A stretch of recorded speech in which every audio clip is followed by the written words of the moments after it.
Amici di Tevignole, sentì sotto un sciabordio il mare dove sta nuotando il Vittorio Fravesi, senatore della Repubblica e sindaco del Dro.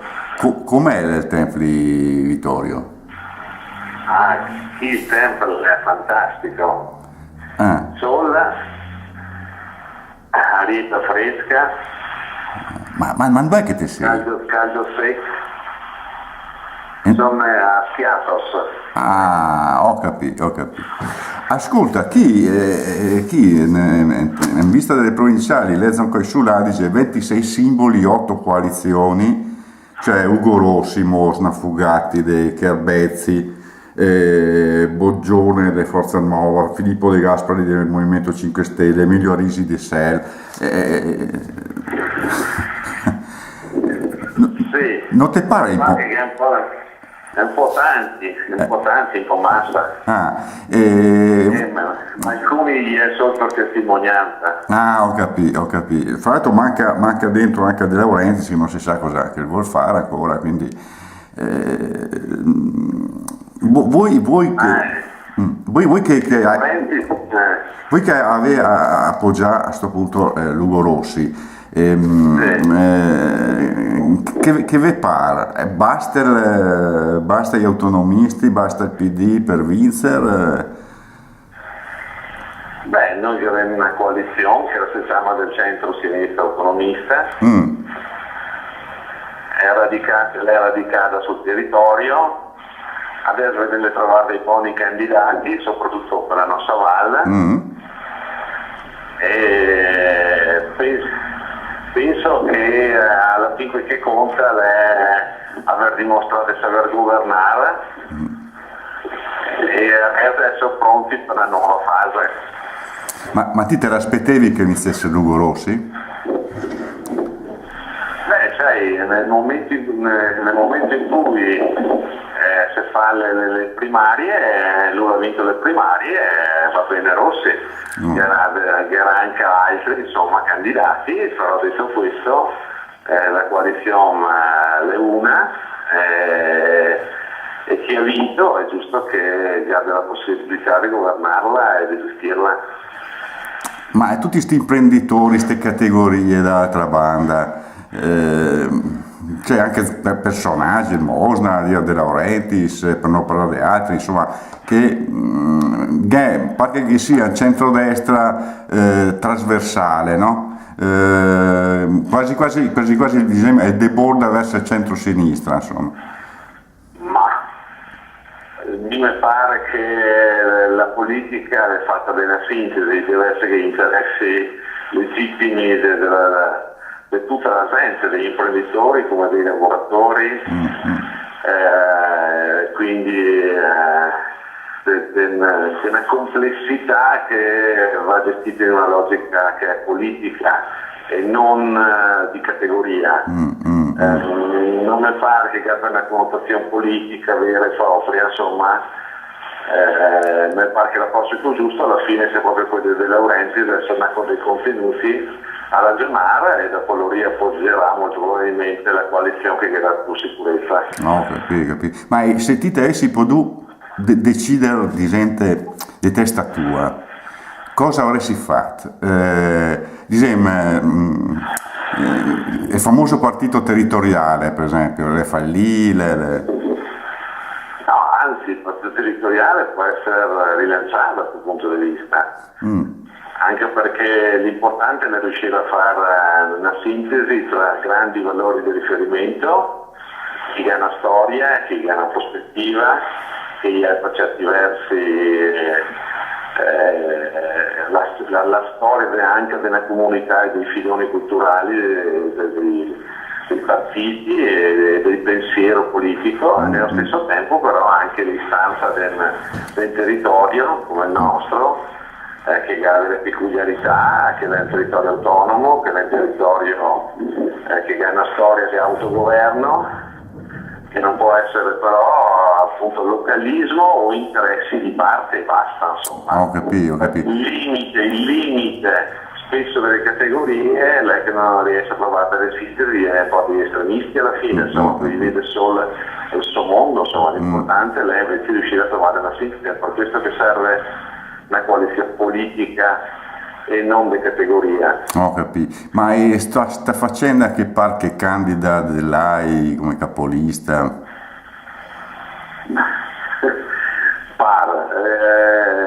Vedremo adesso come si finisce le liste, come si venivano fatte le liste da parte dei vari partiti, insomma. Ma ti cosa pensi di Quindi le sorprese le porta chi alla fine di settembre le può essere. Ho capito. Ma ti cosa penseresti di una roba del genere? Ma mi penso che lei possa essere utile soprattutto perché la politica oggi la si fa sia a Trento sia nell'Alto Garda, ma si fa anche e soprattutto a Roma piuttosto che a Bruxelles. Viviamo una fase nuova della nostra storia e oggi come oggi bisogna essere fare più politica estera e meno politica interna. Ho capito. Ascolta, te sei una vigilanza RAI, no? Sì. Non ti pare che ultimamente che sia magari massa attenzione su fatti di cronaca nera a discapito magari del dibattito un po' più... Ma infatti questa è una delle questioni che ha sollevato la Commissione, che massa la rincorsa alla notizia che fa scalpore, che fa titolone, nemmeno i contenuti. Adesso vediamo. Andremo a parlare anche proseguiremo a settembre con i direttori delle varie testate in maniera tale che sia un'informazione tanto più pluralistica, più larga, più attenta anche al territorio se possibile e da questo punto di vista qua quindi è un gran lavoro che va fatto anche e soprattutto sulla RAI, visto che è la televisione pubblica. Sì, perché se sente in giro la gente diceva, l'impressione che sia una specie di spirito di emulazione, cioè sente parlare del femminicidio, allora non è che tutti va a casa e coppa le donne, però insomma era come quando era i suicidi col gas, mi ricordo sui giornali, a un certo punto non si è più messi perché era ma infatti questo dipende poi molto dagli operatori della comunicazione. Se sai qualcosa, certo. Come lo spirito di emulazione può essere effettivamente pericoloso, insomma, qua. E poi per pochi si dà, no? Certo. Per andare alla fine sulle prime pagine dei giornali. Esatto. Ascolta, secondo te il governo durelo? Ma guarda, fare previsione in questa fase qua è come giocare all'otto. Detto questo, seriamente è auspicabile che il governo duri, come ha detto il Presidente della Repubblica, come dire tutte le persone del consenso, perché in questo momento chi non può scherzare.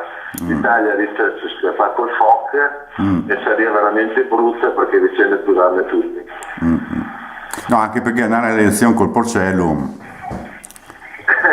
Infatti, che volte te lo disse uno che ha presentato un disegno di legge per tirarlo via il Porcellum, quindi figurati.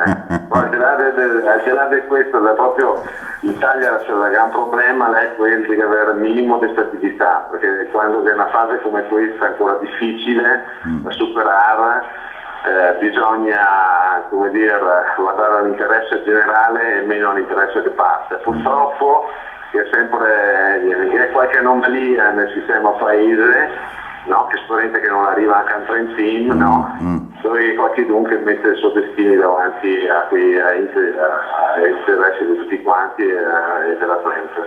Ma trovi differenze a livello dinamico, no? Fra fare il sindaco de Drò e fare il senatore a Roma? Cioè, parlo come tempi, come efficacia dei provvedimenti, come... Ma guarda, come fare il sindaco ti dà la soddisfazione che tanti problemi piccoli se riesci a risolverli, non dico in giornata, ma ne dico una settimana, insomma. E ovviamente lei è una logica un po' diversa, perché la logica del sindaco dopo è anche quella di saper tirare ferma le risorse e saperle distribuire condividendole col suo territorio, insomma, con la sua maggioranza, e magari se possibile con l'intero Consiglio Comunale. Ma al di là di questo, invece di fare il senatore i tempi un po' più lunghi, nel senso che alcune robe, visto che è stata la possibilità di intervenire su una serie di decreti, legge fatti dal governo, facendo alcuni emendamenti ponderati, studiati, si riesce a incidere anche a chi su tutta una serie di questioni del tipo che tocca un po' tutti gli italiani, tra cui anche ovviamente i trentini, insomma. Ovviamente i tempi è che a Roma bisogna entrare nella dimensione di stare sempre pronti, così, a cogliere le improvvise accelerazioni che dopo che è nel lavoro parlamentare, insomma. Quindi è un metodo del lavoro completamente diverso, però appunto altrettanto impegnativo, perché ovviamente i tempi gli tagli, che non bisogna mai perdere la pazienza, bisogna sempre essere presenti e cogliere il momento opportuno, insomma. Ascolta, secondo te in settembre pagheremo l'IMU e in nessun punto l'IVA o ne salvemo? No, allora mi sono convinto che alla fine di questo mese, che sarà una buona notizia per gli italiani, che sicuramente l'IMU verrà ridotta, la rata che non abbiamo pagato non la pagheremo comunque, e da vedere come gestire la seconda rata, quella di dicembre. Però so che il governo sta lavorando per riuscire a ridurre comunque l'importo sulla prima abitazione, dove probabilmente venirà esentato di gran parte dei cittadini proprietari. E sull'IVA anche lì che l'impegno sicuramente a non aumentarla, e voi vedere se a quel punto Berlusconi ha il coraggio di andare in confronto. Ecco, a proposito di Berlusconi, appunto si assume la responsabilità di fare pagare più tasse agli italiani. Ma secondo te appunto Berlusconi venirà estromesso, reso incandidabile e ineleggibile, o come par gas strane soluzioni? Ma guarda, dal punto di vista giuridico se lei si sente tutte le sorti, e dal punto di vista politico che è un problema che probabilmente lui stesso, se dare insomma le colombe invece che i falchi, capirà che probabilmente può gestire la sua situazione in maniera completamente diversa, senza mettere in crisi le istituzioni. Quindi senza grazia, insomma. Come, scusa? Senza la grazia, quantomeno. Ma non vuole riesce mi fa nel napolitano. Anche che la grazia bisogna domandarla comunque. Esatto. Che per orgoglio non la domanda, quindi. Esatto. Anche perché fra l'altro vuol dire questo è uno dei processi finiti in maniera definitiva davanti a Cassazione, ma a me pare che ne sia caldo. Quindi se riesce a domandare la grazia dopo di ridomandarla magari. Può arrivare ancora a Milano come da Napoli. Esatto. Va bene Vittorio, grazie della chiacchierata, continua il tuo bagno. No, ormai sono in sgoccioli. Tocca preparare le valigie. Capito. Vabbè, scusa se ti disturba e tanti saluti dal Basso Sarta. Tanto grazie a voi e grazie soprattutto a tutti i cittadini della Repubblica Indipendente del Vignone. Ecco appunto. Perché spero che avete capito che abbiamo in balzo il disegno costituzionale. Esatto. Anche su questo Berlusconi non cammina da scherzare. Appunto. Perché aveva fatto l'impegno sarà tolto che bisognava fare le riforme, tra cui che era il riconoscimento anche di Vignole in quanto Repubblica Federale Indipendente, insomma. Sì, mi speravo che venisse del Rio, perché l'è nato dai tedeschi, perché pare che il problema dei tedeschi sia più urgente del nostro, ma te mi capirai che sin chi che aspettiamo questa indipendenza da 400 anni, insomma. Esatto. Quindi Su questo adesso prepareremo probabilmente specifico ecco. mozione a livello parlamentare proprio per ricordare al ministro, insomma, Vittorio Tefem anche perché se no ti chiedi che quando vanno a stare lassù in Rendina non passa su no, esatto. Vittorio, con questo sei diventato presidente onorario della Repubblica di Vignole e sicuramente faremo una grande festa per il conferimento. Ti ringrazio, vi auguro una buona giornata. Anche a te, ciao, grazie. Ciao.